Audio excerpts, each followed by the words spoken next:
Nancy, bonjour. Bonjour. Merci d'être là avec nous jusqu'à pendant 3-4 minutes à peu près, oui. Juste avant le journal de Radio Vatican. Alors, on parle emploi, on parle également d'une organisation. Oui, parce qu'on est dans la semaine de la rentrée. Donc ça y est, on a commencé à mettre les enfants à l'école, mardi, mercredi matin, on a fait des collégiens.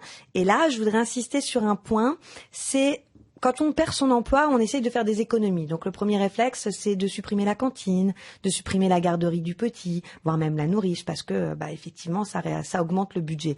Mais j'aimerais attirer l'attention de vos auditeurs sur le fait de se garder un jour, de maintenir un jour de cantine ou un jour de garderie complète. Vous savez, dans les multi-accueils, ils peuvent déjeuner, les tout petits aussi, parce que ça sera un jour qui sera dédié aux recherches d'emploi ou voire aux entretiens.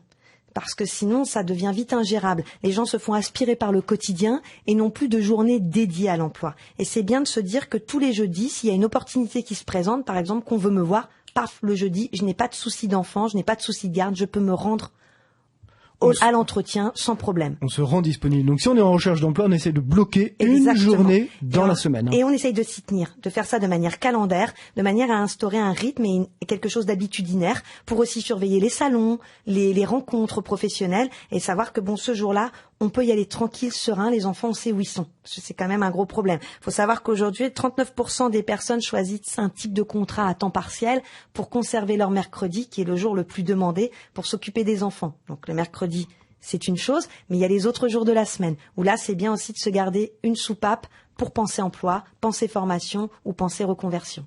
Alors, on va se poser la question dans ce cas-là, quel jour de la semaine? Est-ce qu'il vaut mieux en début de semaine, en milieu, en fin de semaine? Est-ce qu'il y a quelque chose que vous conseillez? L'idéal, c'est le mardi et le jeudi. Mardi et jeudi. Oui, le mardi et le jeudi. Le lundi, les entreprises reprennent. Bon, il peut y avoir. Ils sont pris par des réunions, il y a toujours Exactement. beaucoup de choses. Exactement. Et puis le vendredi, vous avez les fameuses RTT ou voir le personnel qui est lui-même en formation, en déplacement. Le mardi et le jeudi, c'est bien.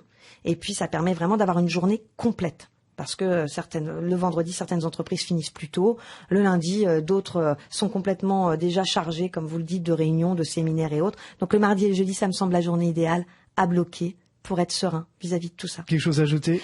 Oui, que vous devez penser à vous dans la recherche d'emploi. On le dit pas assez, mais prendre cette journée aussi, c'est aussi penser à soi. Donc même s'il n'y a pas d'entretien, pas grave, on peut faire autre chose, aller voir une copine, prendre un café. Mais se garder cette journée dédiée pour éviter d'avoir des gens qui viennent tous les jours vous voir et du coup avoir un temps de recherche effectif très court sur une journée. On garde vraiment une journée pour être dans le rythme en fait, du travail. Tout à fait, une vraie journée dédiée à ça. Notre rythme à nous, chaque matin à 8h10, Nancy Frayeur-Muth, on vous retrouve. Notre rythme. Oui, absolument, on n'arrête pas. À demain.